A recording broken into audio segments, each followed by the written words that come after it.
অথরিটির সাথে, প্রপার অথরিটির সাথে আমরা কথা বলবো, কথা বলে তাদেরকে আমরা শান্তিপূর্ণভাবে তাদের অবস্থানের আমরা বলেছি বারবার, তারা কিন্তু সেটি শোনে নাই। তারা প্রথমত আপনারা দেখেছেন হাইকোর্টের যে ব্যারিকেড সেটি ভেঙেছে, এর পরবর্তীতে শিক্ষা ভবনের ব্যারিকেড ভেঙেছে, তখন আমরা কিন্তু তাদেরকে ডিসপার্স করি নাই, যেহেতু অনেকেই আমাদের সন্তান তুল্য, আমাদের ছোট ভাইয়ের মতো। তারপরে আমরা সচিবালয় এসেছে, এখানেও 1 ঘন্টার বেশি কিন্তু ছিল। আমরা আপনারা দেখেছেন আমরা তাদেরকে অনেক বুঝাবার চেষ্টা করছি, বলেছি প্রতিনিধি দেন, আমরা যথাযথ কর্তৃপক্ষের কাছে আপনাদেরকে নিয়ে যাব, সমাধানটা যাতে হয়। কিন্তু তারা কিন্তু সেসব কিছুই মানে নাই। না মেনে তারা শক্তি প্রয়োগ করেছে।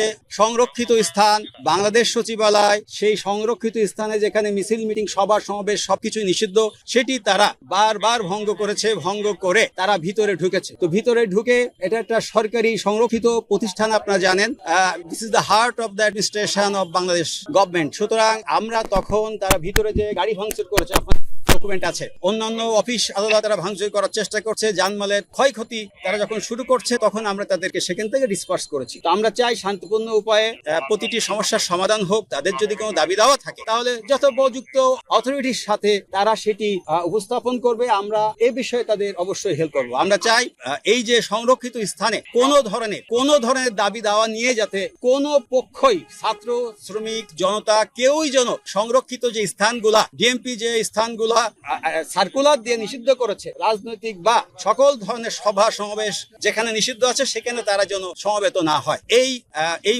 বার্তাটাই আমরা কিন্তু সকাল থেকে তাদেরকে দিচ্ছি, এবং এখনো আপনাদের মাধ্যমে আমরা সবাইকে এই কথাটি জানিয়ে দিতে চাই যে সভা সমাবেশ যেখানে নিষিদ্ধ করা রয়েছে, ওই জায়গাগুলো দয়া করে আপনারা অ্যাভয়েড করেন। আমরা চাই শান্তিপূর্ণ উপায়ে আপনাদের যদি কোনো দাবি দেওয়া থাকে, সেটি সমাধান অথরিটি করবে, প্রপার অথরিটি। শিক্ষার্থীদের দাবি নিয়ে কোনো মহলের সাথে কথা বলেছি আমরা অবশ্যই, আমি ইতিমধ্যে সচিব এবং উপদেষ্টা স্যারকে জানিয়েছি, তাদের যথাযথ দাবির পক্ষে আমরা এটা চেষ্টা করবো। Thank you.